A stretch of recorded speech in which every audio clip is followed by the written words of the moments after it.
Thank you so much for tuning in. Lots and lots of love to my new subscribers. Today it's a very special day for me because I have a very, very special guest. But before you meet the guest, I want to tell you something. It was some time back that I had gone to buy medicines from the chemist shop. And when I came out, I saw an old uncle standing there. And the uncle said, "Thank you." And I was shocked. I said, "Why is he thanking me? And what have I done that he's thanking me?" So he said, so I asked him, I said, "Why are you thanking me?" So he said, "You smiled. People don't smile anymore." It was such a touching sentence for me. Is it true that we don't smile? It's a question I'm leaving you with. But before that, we need to talk to Jeeveshu Ahluwalia. Mr. Jeeveshu Ahluwalia is with me today and we'll be asking him questions on his life's journey as a comedian. You're a comedian and I want to know, why is it so difficult for people to smile and laugh? Because I think largely we look for a reason to do that. And for every other emotion that we have, be it angry, be it frustration, be it depressive, be it lust, be it horny, be it hungry, there is a reason for it. You're hungry because you haven't eaten, you're angry because things have not gone your way, you're depressed because there is either a biological thing which isn't working for you, or there is an illness that you are going through. Happiness is very varied in terms of reasoning, situation, people, places, incidents, and we want to associate that with that one particular aspect of it, and that is where we fail. For example, your happiness is your parents' well-being probably, or this interview being done, or people being nice and happy and satisfied.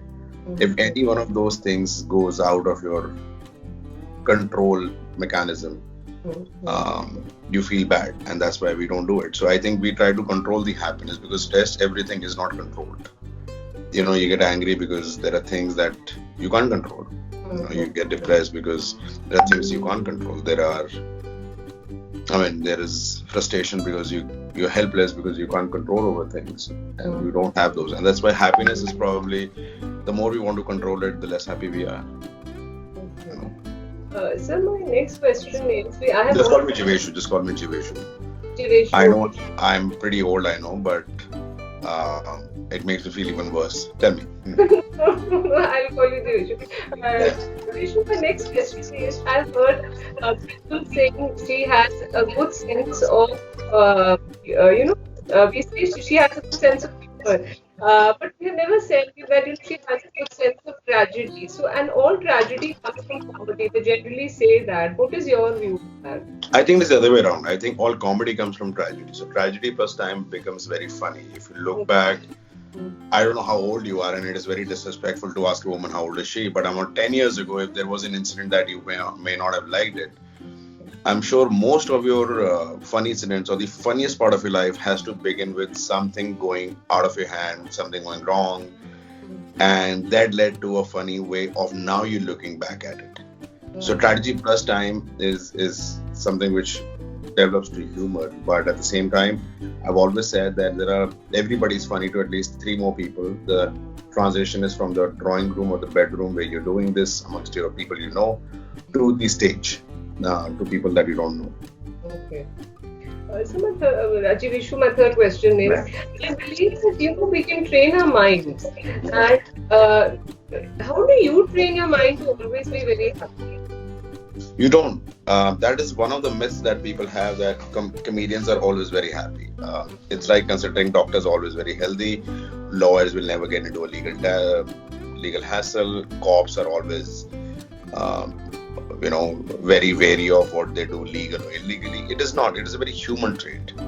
I'm a comedian. That doesn't mean and that doesn't imply that I'm happy all the time. However, coping with bad situations comes easily, at least, or becomes a little easier as compared to a normal human being, because we try to find the humor in them, or in when I think inadvertently you have a part of your body which clicks into a mechanism of humor. You try to laugh it off or joke about it, and then makes it a little easier for you to accept it.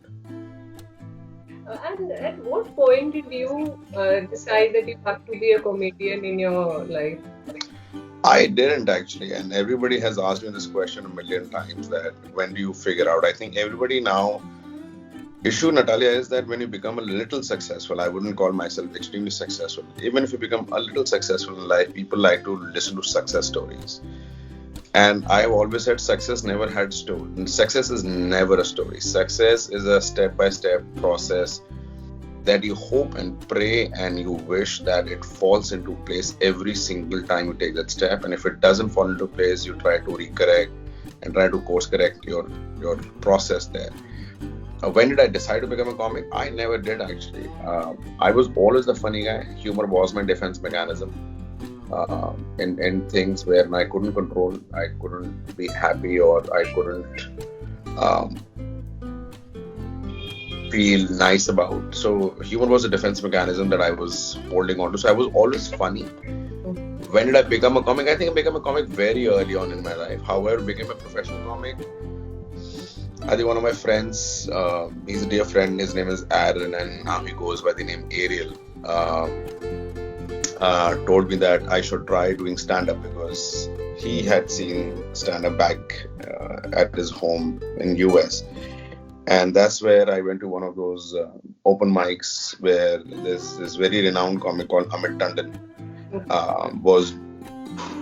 He used to run this open mic and used to also own the restaurant where it used to happen. And coincidentally, Amit and I used to work together about 17 years ago in the same firm.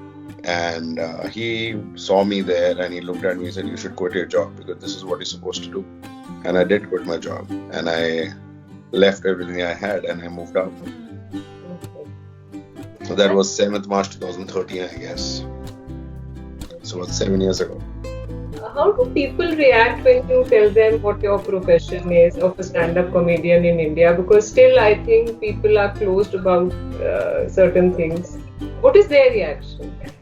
I think there are two sets of people you meet. One is the YouTube audience, which people know and aware of what is stand-up comedy. So you don't have to explain it to them. However, when they're explaining it to their parents, I think the biggest credit goes to people who have been absolutely massive in terms of GEC, which is called General Entertainment Category, like Comedy Nights with Kapil or Great India Laughter Challenge. You know, Raju Srivastava and Sunil Pal and Johnny Liver and all these people. So whenever they have to kind of relate it to what we do or how do we do it, we tell them, "Oh, ये वैसा करता है जैसे Comedy Nights with Kapil में होता है, या फिर जैसे Johnny भाई करते हैं, या फिर or Great India Laughter Challenge." So that's the kind of context one runs through. So it's not that tough, and I think people sort of know YouTube, and after Jio doing this data planning, everybody has access to videos on their fingertips, so they're pretty much aware of, if not me then somebody else, but at least they're aware of it.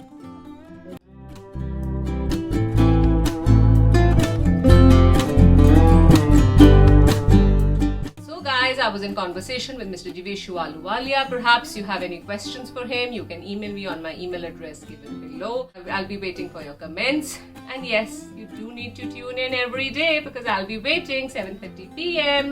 So see you tomorrow. But before that, don't forget to subscribe. You need to subscribe. Lots and lots of love to all of you. Have a pleasant day. Thank you so much for listening. Bye. Take care.